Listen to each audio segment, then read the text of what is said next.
what the fuck is going on, what the fuck it is, but it ain't. Let me know. Welcome back to the Michi from the Midwest podcast. Thank y'all for tuning in this week. If you haven't already, like, share, and subscribe to the channel. Hopefully everybody having a good week. Short week for me. I end up fuck around taking tomorrow off. Give me a nice little weekend. Able to relax, watch the Thursday night game tonight, and yeah, just relax, man. I don't like these 5-day work weeks. I hate that shit, honestly.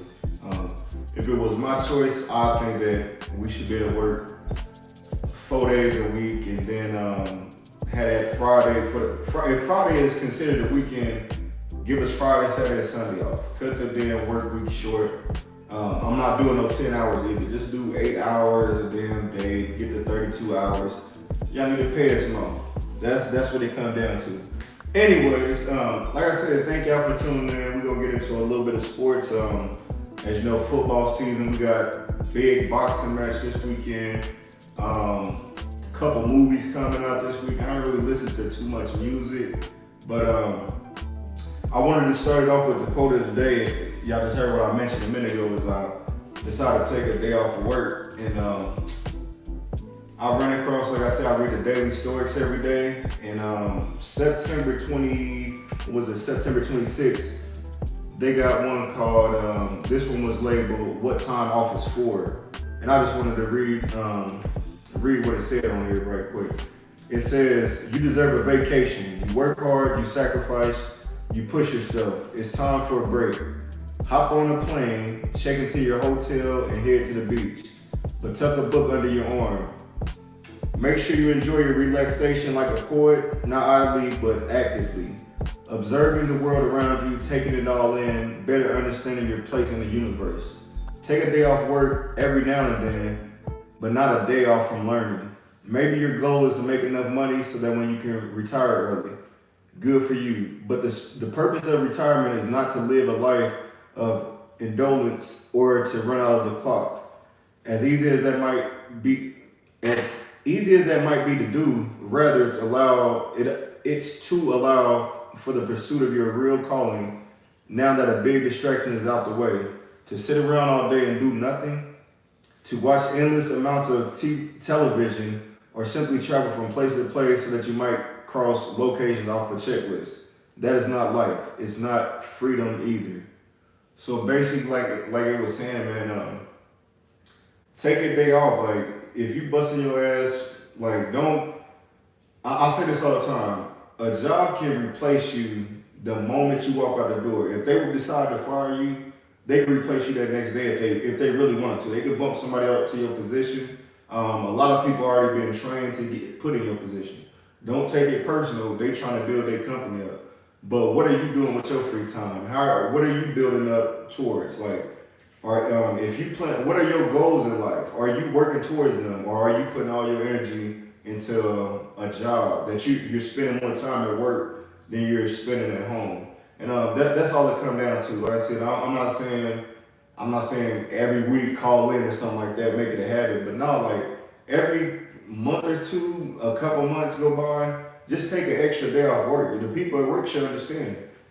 Make sure your task is done at work, that everything's out the way, so that if you take that day off, you won't have to get any random phone calls saying, "Hey, we needed this and needed that." But take time off to like focus on yourself, man. I know like some of us are clocked be working Monday through Friday, get to the weekend, you with your family all week, and next thing you know it's Sunday, you laying back down, going right back to work. Like, at some point, you gotta find that break and figure out what your next move is, because you don't want to work at a job for the rest of your damn life until you're old and crippled. Then, by the time it's time for you to retire, you can barely fucking move around.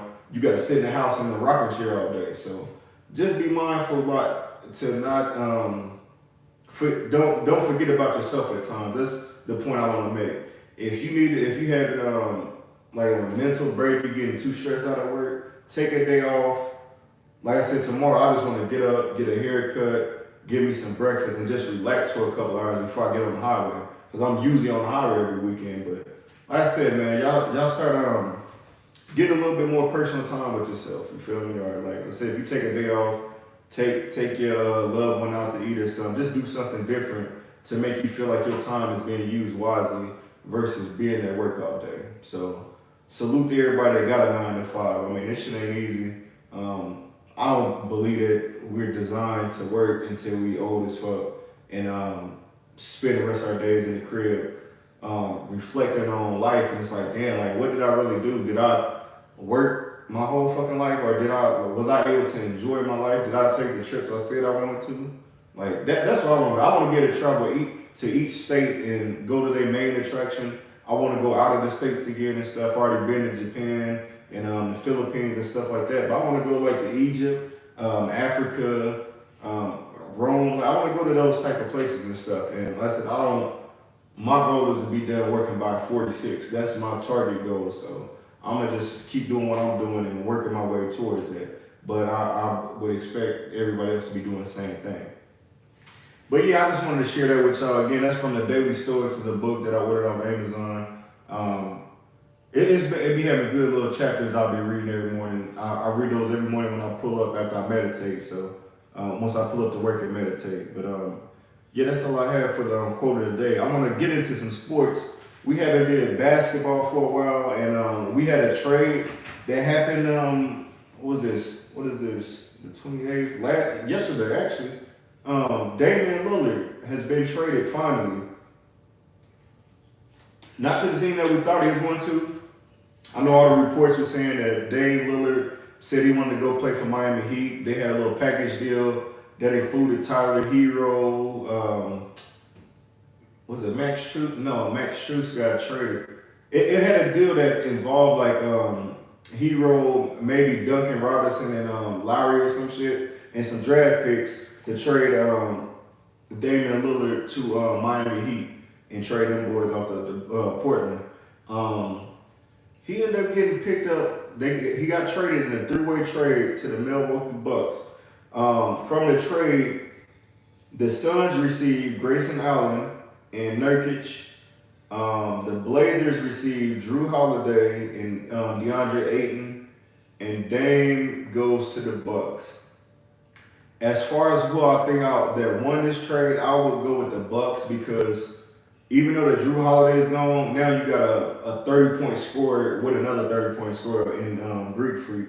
You got Brook Lopez, you got Bobby Portis still. The X factor in this situation right here would be Chris Middleton. I know he's been battling injury for the last 2 years, but when he's healthy, he's another 20, 25 type guy. That's 75, 80 points right there off of 3 dudes. If you can form a big 3 like that and the rest of the pieces work, Portis and Lopez do their part and whatever they got left on the bench, then they can make a splash in the East. I still believe that Boston is one of the top teams in the East.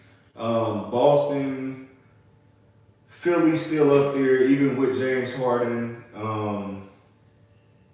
I'd probably say Boston and Philly, but with Milwaukee making this move, Heat gonna always be around because they're a tough team. They'd be like number 4 or something, but Milwaukee Bucks, I think that they can be the second or number 1. It depends on how Porzingis looks with Boston, and they don't have Marcus Smart anymore. But Bucks could possibly be in the finals this year if they stay healthy. If, like I said, the X factor is gonna be Chris Middleton. If he shows up and plays, he doesn't get hurt, and he can make it through the whole season by not missing 20 plus games. They got a good shot at making it to the Eastern Conference Finals and possibly the finals if they can beat the Boston. But yeah, out of that trade, I think it helped out everybody. You get Drew Holiday. He's going to the Blazers. He is a 2-way player. His main thing is defense, I would say. He can help Scoot Henderson being a rookie. He can help him, mold him. That's the type of leader that Scoot Henderson's gonna need. It don't seem like Dame was really interested in playing with Scoot because they pretty much run the same position. But him and Drew play the same position too. But I believe that he'll be able to get him up to par, like playing both sides. He's gonna force him to become a better player as a young player, as a rookie, and be a 2-way player. Because I know they said Scoot Henderson's defense ain't all the way there. But I think that's a good pickup for the Blazers. Ayton, I changed his scenery. He was averaging like 15 and 10. He can average 15 and 10 here too. I think they did okay with that trade. And then the Suns picked up a big man that they needed. They already got Bull. Now with them getting Nurkic, if Nurkic can stay healthy, they need him. If they can get him for like 50 games plus the playoffs, they can make some noise with the Suns. And Grayson Allen's a bench player. Coming off the bench, he hit the three-pointers, defender. The Suns gonna look good this year. They already went out and got Bradley Beal. They got Booker and they got KD. Like they already got a big three. But you add a couple of big men that they've been needing for the teams that KD's been going to. They've been getting rid of all the big men and making this big ass package for them that they run out of people that can play defense and have some type of height to their team.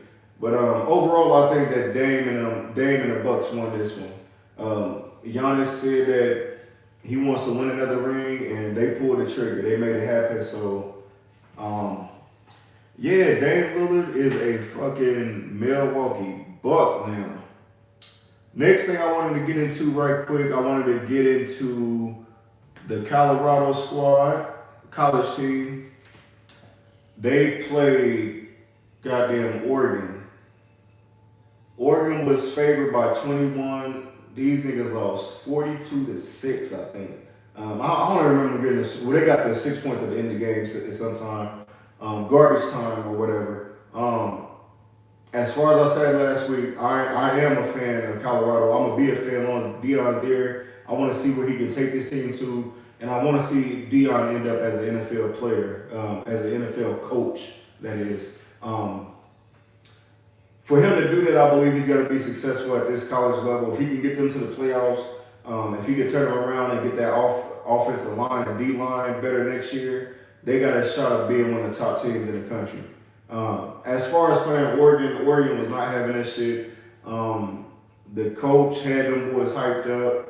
They were showing the videos before the game with them stepping on the field, doing disrespectful shit. They forgot they had Travis Hunter.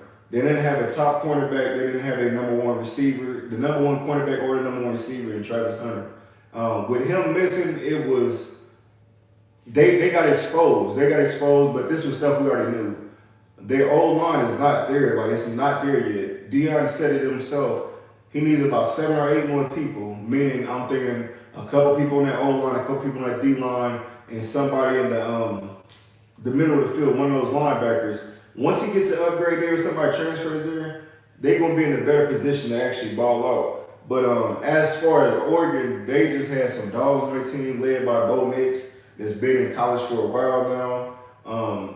They lit them up, man. They was up 35 at halftime. I think it was like 35-0 at halftime or some shit. 28-0 at halftime.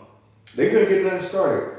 Sanders, Shador really, he didn't have no protection. He couldn't make the passes he wanted to make. If they did, it was short passes. And as soon as they caught the ball, they was getting laid out. On defense, or the O-line just gave up too much pressure on the quarterback. The defense, they got cooked from every position. The cornerbacks was getting cooked. They couldn't stop the run. Just running straight up the middle for like 80 or 100 yards total. They look pretty bad, but they showed where their main holes are on that team. This next week they are playing USC. This is a game against the defending Heisman Trophy winner. Was it Caleb Williams, I want to say? They said he's been looking pretty good this year already. He didn't have a big game last week, but I expect him to try to go out there and like put the league on notice that we whooping everybody, even these new teams coming into the conference or whatever. I believe that USC will win this game just because they're superior to this team. However, if Colorado wants to make a statement, this is the perfect time now. Y'all just lost to a top team in Oregon, a top 10 team. Now I think USC is like ranked number 8 or 6 or something like that. Now this is the time, like, and if y'all do get beat, don't let it be more than 10 points because it has to be respectable. If it's not respectable, if it's 21 or more by halftime, nobody's going to take Colorado serious until next year. But I do believe that this is probably the hardest part of their schedule. If they get past these three, 4 games and they can win at least 2 games, I think they'll make the playoffs and be able to shock somebody in the playoffs. I really truly believe that. But I'm gonna be repping Colorado as long as Dion there. So that's all I'm gonna say. At least they showed up. They tried to show. They put a couple points on the board. I mean, it wasn't enough, but still, they got their ass whooped pretty good. Hopefully, they learn from this lesson. They move on to the next week and be well prepared because they're gonna be at home. They got the field. They got the crowd on their side. So you never know. I think, like I said, they favored USC is favored by 21. So they say it's supposed to be a fucking blowout. But we're gonna see on Saturday, man. I think that's the noon game on Fox. So make sure y'all tune into that. Check out Coach Prime and the boys rocking. Next thing I want to talk about was last week, week 3 of the NFL. I just wanted to point out some of the upsets over the week. One of the upsets was the Ravens lost to the Colts by 3 points. From what I saw from the game, it was just that the Ravens missed a field goal in the clutch. Overtime, the refs missed a big-ass pass interference play that could have put Baltimore in position to win the game in the first place on 4th down. Refs act like they didn't see it. Some of these refs, I know they be getting paid off, but like they won't even look the way of the play when they see it's gonna be some bullshit. But yeah, Colts pulled off the win of the Ravens. What else we had? I think I'll say the Packers was an upset over the Saints because they came back at the end of the game and won by a field goal. They were down 17-0 or 14-0 for the whole game pretty much. Texans put up 37 points on the Jags, 37-17. What was the other one? The other one was Cardinals beat the Cowboys 28-16. That was one of the biggest upsets. Most people, as Cowboys fans, they already had this game marked off like this is the easiest win. Arizona was projected to be the worst team in the league this year. I don't know what got into their defense, or they just said, fuck it, Trey Diggs. Diggs is hurt. We're going to take advantage of the whole team. Like, they exposed the run defense. They had like 150 yards with 2 running backs with about 3 touchdowns from just running the ball on their ass. Dobbs played a hell of a game. The Cowboys looked like pure ass that game. And the other upset was, let me make sure that was the last one. Oh yeah, the last one I would probably say is this damn 70-20 win for the Dolphins over the Broncos. 70 fucking points. They had a chance to break the record. The record is 72 points. That was set back in 1966, I think they said. They had a chance to break it, but instead of they showed a sign of respect, they took a knee instead. Like I said, they right there by the field, but they could have really broke the record. But just to have 70 points this early in the season, they didn't have Jalen Waddle playing. They really beat them on the ground. They had 2 running backs that had 100+ yards with 4 touchdowns each. Like they both had 2 rushing touchdowns. They had 2 receiving touchdowns. I ain't never seen no shit like that, but it made me better. It made me feel better because my team got their ass whooped. Broncos is some shit, man. I don't think they could beat anybody in the league right now. They play the Bears this week. But anyways, I just wanted to give a quick summary on the Titans game, what I thought about that game. Titans versus the Browns. I knew that the Browns had a solid defense. I didn't expect their defense to play the way that they did. The Titans just looked horrible. I can tell you the main points as far as the offense goes, with us being in single back all the time, not having that extra blocker back there, we make it so obvious that it's a run play. Tannehill is not even trying to mix up a little bit of play action into it.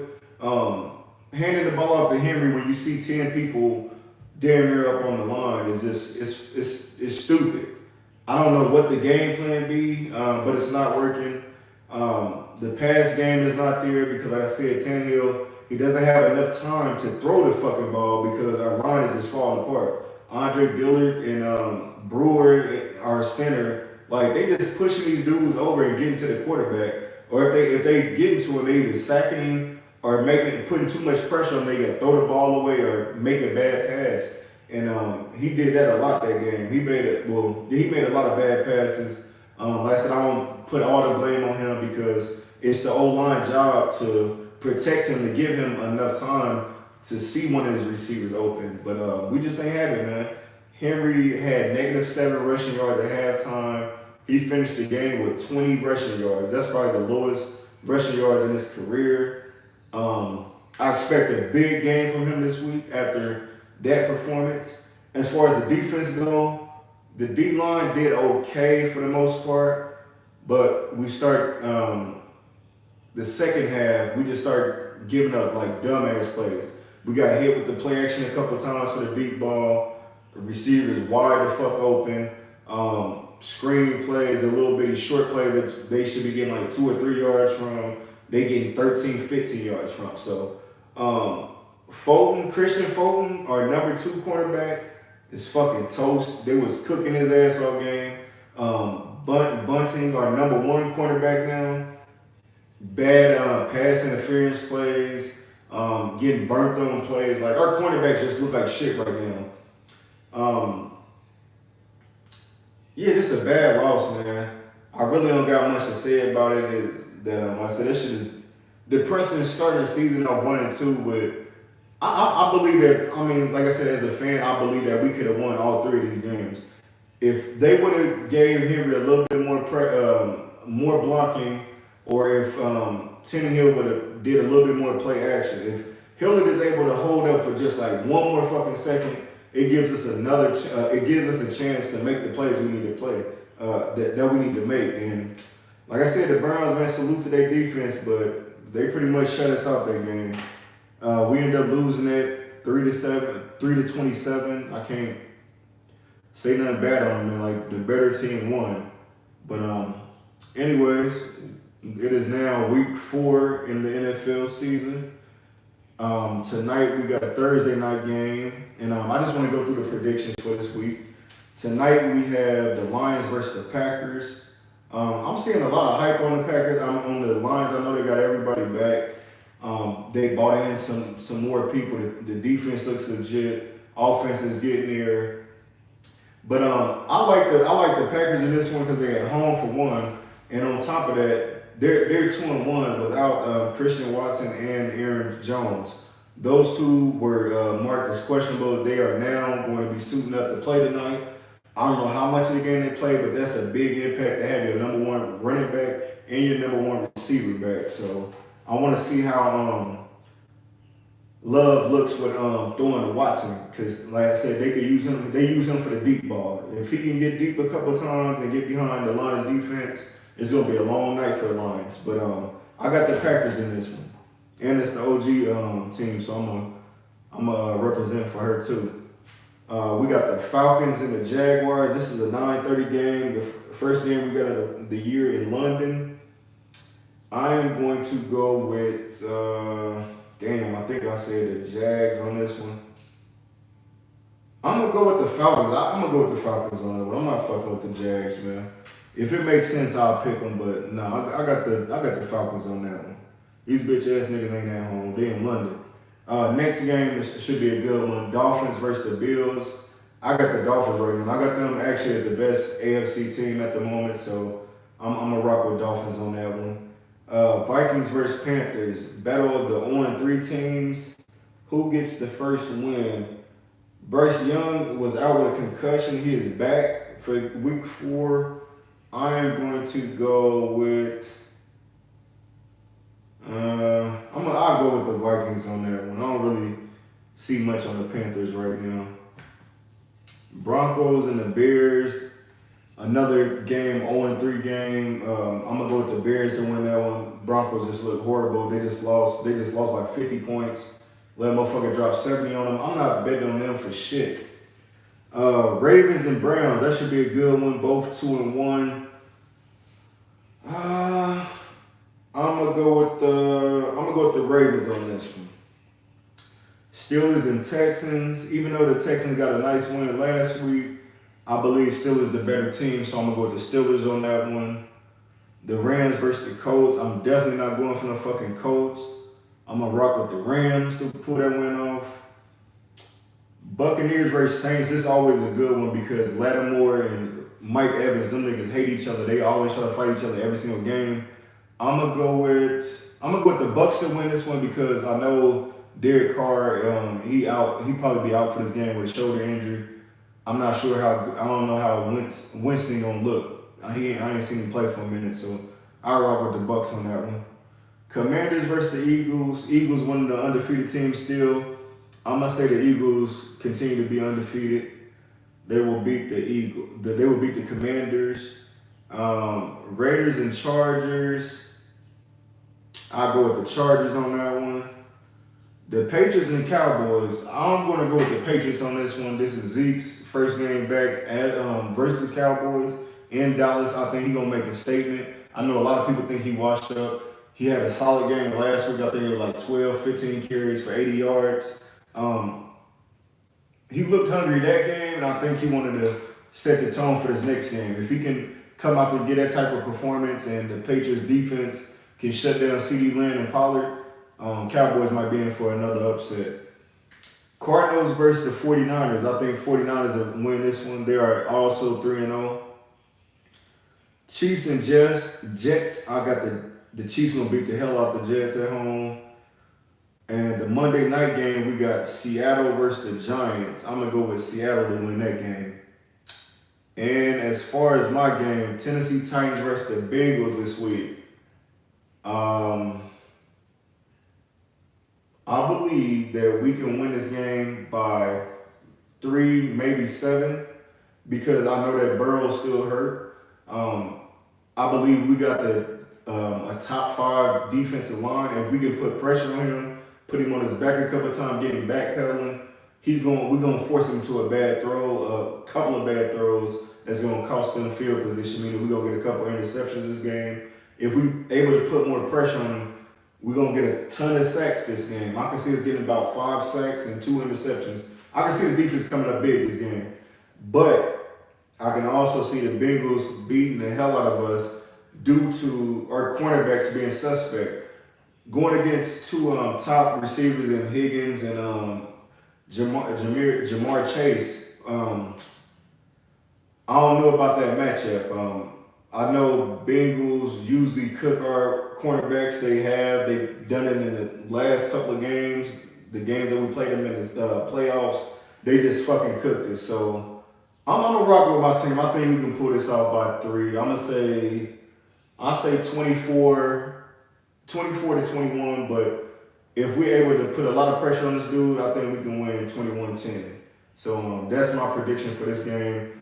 I'm hoping that Henry shows why he still got a lot left in his tank. I'm thinking this is going to be his first 100-yard game. I'm going to go with that. I'm going to say Henry did have 100 yards this game. I think Hopkins will, I'm not sure if he'll score this game, but he'll have at least 60 yards, maybe 5-6 catches. But I think this is the game that Burks is going to end up scoring and having a solid game. So that's what we're rocking with as far as the game for Sunday. Next thing I want to talk about was the boxing we got for this week. We got Undisputed versus Undisputed match. Saturday we have Saul Canelo Alvarez. He is 59-2 versus Jermell. Is it Jermell? Yeah, Jermell Charlo, 35-1. So Jermell Charlo is 35-1. His only losses to Tony Harrison, I want to say. Tony Harrison, he has 19 knockouts. His knockout ratio is 54%. Canelo is 59-2. He had a draw with Lara back in the days. He had a draw with Triple G. The 2 losses I know he had is Floyd Mayweather and Dimitri Bivol. Canelo is 59-2-2. He has 39 knockouts. Knockout rate is 66.1%. My prediction for this fight, for one, I'm going to definitely put in a bet. I'm going to put in that NEWS-Kelce can win this by split decision if he's able to put Canelo in some type of trouble. However, if I'm giving an official prediction, I'm going to go with Canelo to win this by majority decision. And the reason why I say that, I just believe that his defense is top 3, maybe number 1 defense in the boxing game. He only lost 2 times, and he lost to solid competition, going up high in weight, and then fighting who most consider the GOAT, Money Mayweather. I don't know, man. I feel like I had this talk with somebody at work earlier. I believe that Jamal, the brother that's undefeated, is the more focused one. The younger one, he's a little bit more too cocky. So I think that he's gonna be looking for the power shot all night, but Canelo's gonna frustrate him because, like I said, his defense is crazy, and he's gonna be able to counter off that. I don't think he'll beat up Charlo or nothing like that, but I think he's gonna outbox him. So I'm gonna say Canelo by majority decision. I'll say majority decision. I can see him winning. I'll say he'll win 8 out of 12 rounds. That's my final prediction on that. The other thing I'm going to talk about, I'm going to backtrack right quick to football, and that was this whole NEWS-Kelce and goddamn Taylor Swift shit that's going on. This has been a hot topic all week, and the reason why was because before Taylor Swift came around, NEWS-Kelce had a black girlfriend, and when he was with her, like, he had swag, like he wore like shit that you would see like a brother in. That's the way I say it. Like, he a smooth dude, but like he was dressing up different, and a lot of black women, not just make it all about black women, but that was the key thing, was that with him being with a black woman, it made other black women like, yo, white dude is cute. So a lot of them start like, yo, like drooling all over this nigga. And now he gets with Taylor Swift, and he cut the beard off. My man looked like a fucking substitute teacher or some shit. And motherfuckers ain't feeling him no more. And the topic was, did he fumble because he left a black woman that looked good? And then you get with Taylor Swift, that's just, she got money, and like she's a slim lady. She's not the body that like most men in the industry like drool over. Like, they want a woman with a big butt, or like them features that those men that they be yearning for, you feel me? And especially being in the sports, like, that's the type of women that you expect them to be with, all like a stripper type female or some shit. And then when you look at Taylor Swift, she look like a female that like go to church 3 times out the week. Nothing against people that go to church 3 times a week, but she just look like one of them. To me, I don't feel like he fumbled the bag. Like, you don't know what this man like. If he, just because you see him with one black woman or 2 black women, what about his previous girlfriends? You don't know, like, he might have fell out of love with having white girlfriends and wanted to try something new and got with that. And then, like, I know, like, what the reports were saying was that she was talking about she ready to get married. And he's like, oh, like, we still young. I'm not ready to get married yet. I'm not ready to have no kids. So he pretty much kicked her to the curb. There's nothing wrong with that. If a woman is saying, hey, I'm ready to get married, but you, as a man, if you're not ready, I would expect it the same way. If a man is saying, hey, I'm ready to get married, and a woman's saying, like, yo, we still young, like, we still got a lot I want to accomplish before we get married and have kids and all that, you got to respect that. So I don't see nothing wrong with him getting with Taylor Swift. He been trying to holler at her. He might like her. That might actually be his type. That might be his person. So, like, I'm not going to sit up here and beat up NEWS-Kelce because he broke up with a black woman. Like, that's his business. Like I said, she priced herself out. When you start telling that man that you ready to get married or you moving on or some shit like that, he like, shit, I'm the breadwinner here. I don't need your ass. I can go find another one of you. I can go find something I actually like. And I actually believe that he sees something in Taylor Swift. It might be the $1 billion that's coming to her. It might be something else. Like I said, that might be his person. So like I said, man, take it easy on NEWS-Kelce, man. He's still a smooth dude. I ain't gonna, like, so I'm not here to hate on nobody. But I just wanted to mention that right quick, man. That was I said it was crazy that people been on his ass like that. It is fucking crazy. Yeah, let me get back to that. Let me go back. The week 4 predictions, because we didn't get in there right quick. Wait a minute. I'm tripping. Not the week 4 predictions. The goddamn, I'm all over the place. That's all I had as far as sports go. What I was gonna say next was I haven't really listened to no new music. I listened to a little bit of that Diddy tape. I mean, it was cool, but I felt like it was overhyped, honestly, if I'm honestly speaking. It was a couple songs I liked on there, but I really haven't got past, like, I think I heard like 8 songs off of there. Like I said, it was cool. It's not nothing I'm running back to listen to, but yeah, I ain't got no music for the week. I just wanted to mention that it is a couple of movies coming out this week I'm gonna end up checking out. This Paw Patrol movie, Emery has been driving me crazy about. They've been showing this commercial 5 to 10 times a day on every fucking channel. She's Paw Patroled out. Like, she had a good birthday. Now she wanna go see that Paw Patrol movie. So most likely end up going to see that maybe Saturday or actually maybe Friday, tomorrow, or Saturday at some point before the boxing goes down. The other movie that comes out this week is Saw 10, and what caught me off guard about that was I did not know Saw was on number 10 already. I've seen maybe the first 3 Saws and maybe one like about 6 maybe. I didn't know that they've been making even more. The last one, the previous one, was with Chris Rock in it, called Spiral, the Spiral edition or whatever. I think he was like an investigator and like all this random shit was happening. I don't even remember the whole movie, but I know there's a lot of torture going on in it. Y'all know how the Saw movies is. From the previews of this movie, I think they were saying like he was Jigsaw had cancer or something like that, and they said they thought he got rid of it, but it ended up coming back or whatever. So he's taking it as like no, that he had cancer and it's pretty much that it was going away or some shit, or they gave him a little bit, he got more time to live. Anyways, he pretty much said like, yo, my job ain't done, I'm about to go fuck some more people up. Let me go fuck up somebody else's life. I know my girl ain't gonna try to see that movie, but I'm gonna fuck around and check it out.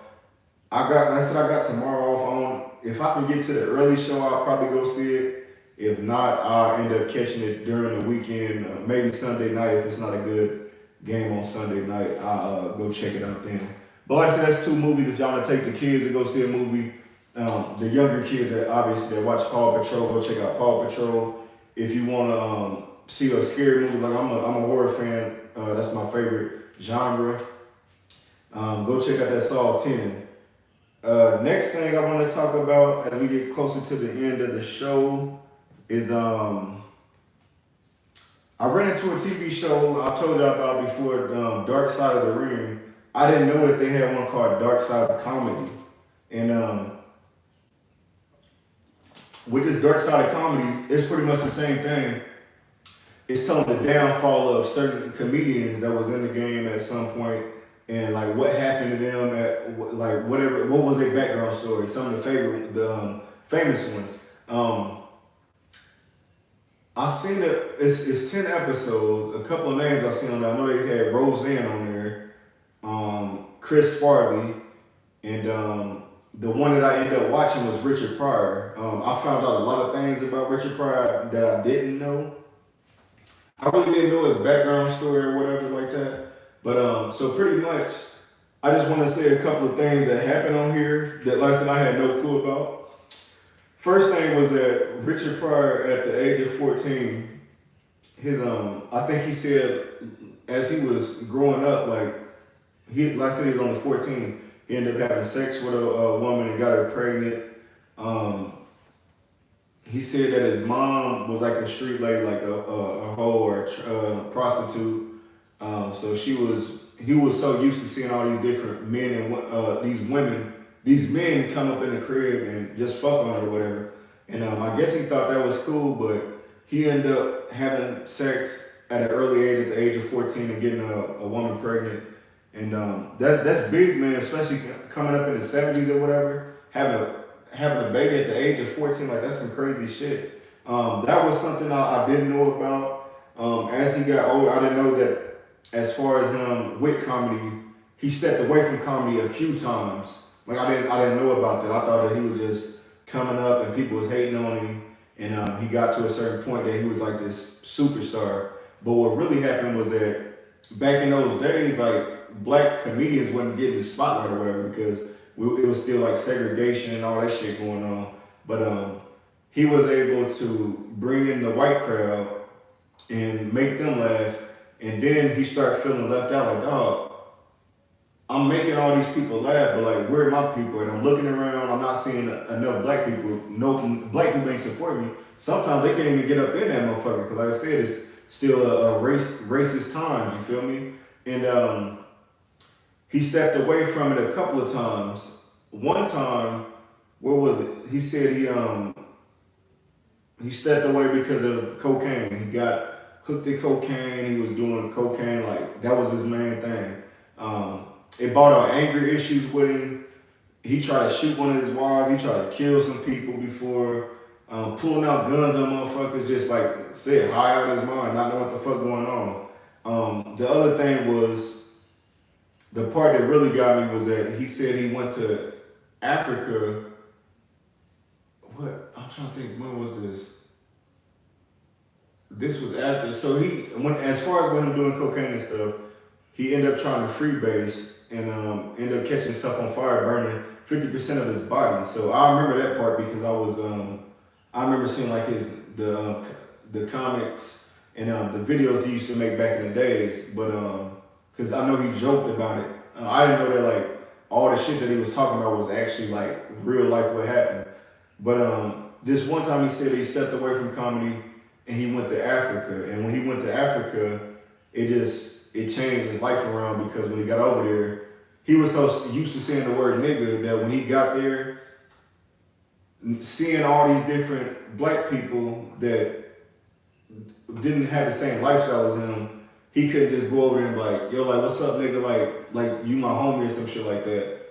He looked at them as humans again, and at that point, once he came back to the States, he said he never used the word nigga again. Like, I felt like that was dope that he was able to go to the motherland and to his roots or whatever, because I know he went to, was it Cali or something like that, and he met up with the Black Panthers. So he was trying to get on path to be a more positive person and do comedy for not only the white people, but also the black folks, like doing it for his own people. Because like I said, at that time, they wasn't really fucking with black people. There wasn't that many comedians out besides like Bill Cosby and Dick Gregory. Like there was a couple, but Dick Gregory was the one that talked that shit. Like he wasn't holding back. Bill Cosby was more the like, I guess what they call it was whitewashed at the time, was because he wasn't really fucking with black folks at the moment. But as time went on, he started doing comedy for black folks or whatever. So I think that was dope, man. But he died at the age of 65. He lived a long life. He could have lived longer, I'm pretty sure, without the whole fire thing. I know they said that he was having complications for years after that. So he fought a hell of a fight. But overall, I like the episode. Like I said, I'm gonna check out this Chris Farley one. I want to hear the whole background story on that one, because I knew that like he was big into drugs too. But I just like I'm just fascinated with like these stories. I like to hear the background because we always see like the good and like the stuff that they glorify, but I be want to know like what happened in their darkest times. Like how did they get to that point? How could somebody with that much money, life be fucked up in a way that they look at themselves like, dog, I don't even deserve this shit. And that just tells you like some people, you start seeing millions of dollars and stuff coming across your bank account. Some people, they change, man. And like with drugs, all these different type of drugs out, once you try one of them, some people get stuck. And that's how it was back then with crack and cocaine and all that. Like people got addicted to it. But overall, like I said, Dark Side of Comedy, that episode was dope for Richard Pryor. If y'all want to check it out, it's on Vice.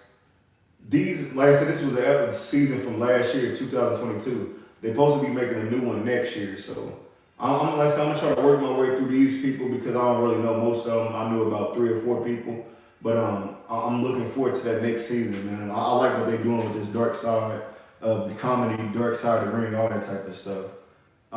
Next thing I wanted to talk about was meditation benefits. I know I talked about that a lot. I just wanted to say like why I feel that way about meditation. Like, why do I meditate for one? I had a old friend of mine, like back when I was a younger guy, when we was young kids, I had a good friend back then. He resurfaced about 5-6 years ago, and he put me on meditation. I will say that, but like, yeah, I don't fuck with buddy like that anyways. But the benefit that I got from it was like, at first when he was telling me about it, I was like, dog, like, I can't even, when I stop thinking, when I try to like lay down at night, my mind be racing. I'm thinking about the next day, like what I gotta do at work, what I'm gonna eat the next day. Like, I'm thinking about shit like that, or how the family doing. I'm thinking about all this type of shit. But with meditation, it actually, once you get to a certain point, you can really clear your mind out of anything that you're going through. And that's what I use it for, pretty much. Is in the morning when I meditate, I use if you go on YouTube and type in guided meditation, it's gonna say, just type in guided meditation 4. It's gonna show you everything anything you can possibly think of that you would want to meditate about. So in the morning times, I usually meditate on positive energy, productivity, focus. Those are the type of meditation I use. I just usually go down, find me a 10-minute meditation video and meditate. And pretty much all I do is with it being guided meditation, it's someone talking to you. So all you're doing is closing your eyes, trying to clear your mind out, getting your breathing right. And it's just trying to put you at a calm space that you can clear your mind and just focus on what you need to focus on. If you, like I said, if you need that, if you're not productive as you should be at work, I know some days at work, I'm like, yeah, I'm gonna get this done this day and I'm gonna hold off a little bit. And some days I'm like, damn, I'm not thinking about like what happened if something else pop up. So I just think that I just focus on guided meditation for productivity. So with that putting it in my mind, nothing else playing. I'm just listening to that guided meditation of being productive for the day. It puts me in that spirit that once I walk in the building, I know what time it is. Let me just focus and get this day out the way. At nighttime, I always focus on, they got guided meditation for a deep sleep, refocus, self-healing, health, love. I do like just random ones. Like I said, it's worth a shot. But I believe that if you can get meditation inside of your routine, this is what I want to say. To backtrack, one thing that sticks out to me about meditation is that the reason why I started doing meditation was because I heard someone say that you have to replace bad habits with good habits. One bad habit I've always had as far as like with phones and stuff is usually when I lay down, if I'm not sleepy, if I'm like dozing off, I sit on my phone and get on YouTube, watch a random music video, or get to listen to a podcast or something like that. But all I'm doing is retraining my mind to think about that shit while I'm sleeping. And if you take that out the way, so like if you, like now what I do is after 10 o'clock, I'm not on my phone. No, I log out of all my social media. All social media is logged out. And if I meditate, I'm going to meditate on something that's going to keep my mind off of getting back on my phone or shit like that. So if I meditate to go to sleep, right to sleep, I'll just meditate for 10 minutes, turn it off, and it'll be time to go to sleep. Just meditating, like I said, the benefits is to help you become a calmer person, deal with reality better. That's the benefits I get out of it. Just dealing with reality better. I know a lot of times we ignore reality. We act like this is how life supposed to go. We get content with shit in life that we don't need to be content with. And I feel like meditation is just a way to get away for a while and refocus on life and the things that you want to accomplish. So if you haven't meditated before, like I said, just try to guided meditation. It's hard to catch on to, but after a while, you're like, yo, like I can actually do this. And like I said, I meditate right before I pray. And like I said, that's my meditation, my routine at night is to meditate. So I just wanted to pass that on to y'all, like, man, if y'all going through shit or whatever, like anything, like even if you're having a great day, just try to meditate and get your mind right for the next day, man. Cause I said we don't know when our last day gonna be up in here on this earth. We gotta enjoy it and make the best out of it. As I wrap up the show, I wanted to get into my stocks for the week that I got going on right now. Just give y'all an update on what it's looking like. With this being the end of September, we're going into October. The stock should start going back up now. We got one that's in the red right now, and that's the ESCO, 1785. We got Bank of America at 2760. Wells Fargo is at 4108. Amazon is at 126 and 20 cents, and Apple is at 171. Now, like I said a couple weeks ago, Apple was at like 190 something. The new phone just came out. I know it's on back order right now and stuff like that, but as far as that price right there, 171 is a good price to jump in on right now. So with it being Friday tomorrow, I'm back on my shit. I gotta go ahead and buy me another stock. The thing I wanted to point out about this stock, with some of these stocks that I got, I'm setting different goals, and one of my goals for this one is Apple iPhone users. When you have a phone for so long, when that new phone about to come out, I don't know what it is about the new phone, but it's like the phone that you got, the current one. Like if I got a 13 still, the 13 Pro Max. That motherfucker, the battery start dying all of a sudden quicker. No bullshit. The battery start dying faster. The phone start getting hot.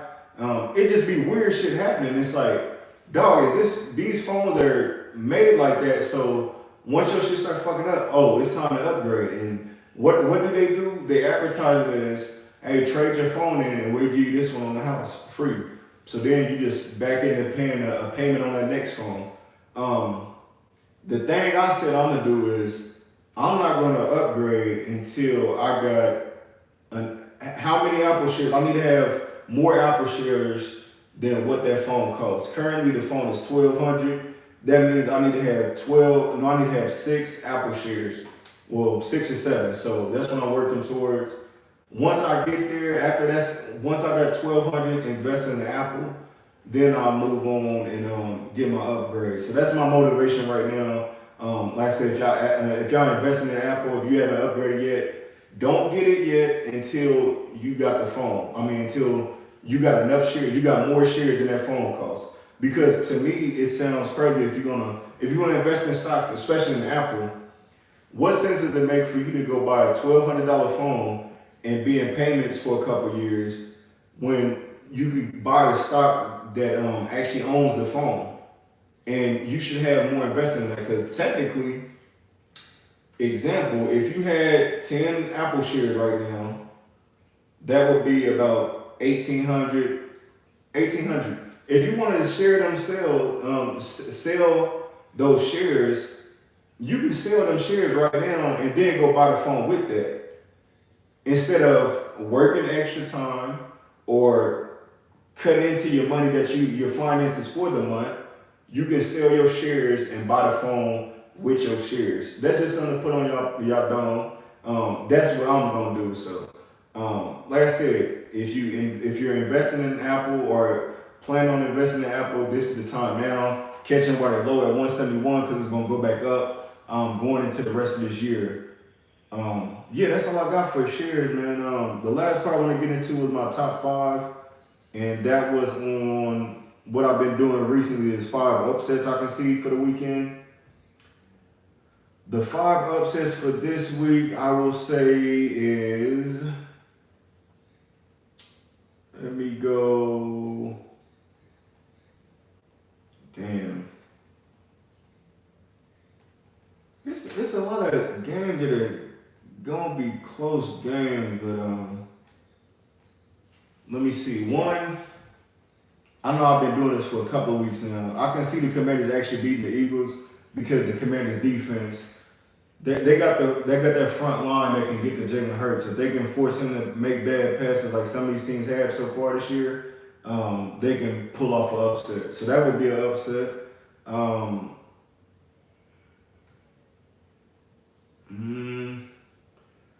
Can the Jets, with the talk that Aaron Rodgers try to do to motivate them, can they pull off a win against the Chiefs? Because technically the Chiefs ain't all that right now. And I know they got Travis Kelce back, but they really just got one receiver, and the defense is cool, especially with Chris Jones on the line.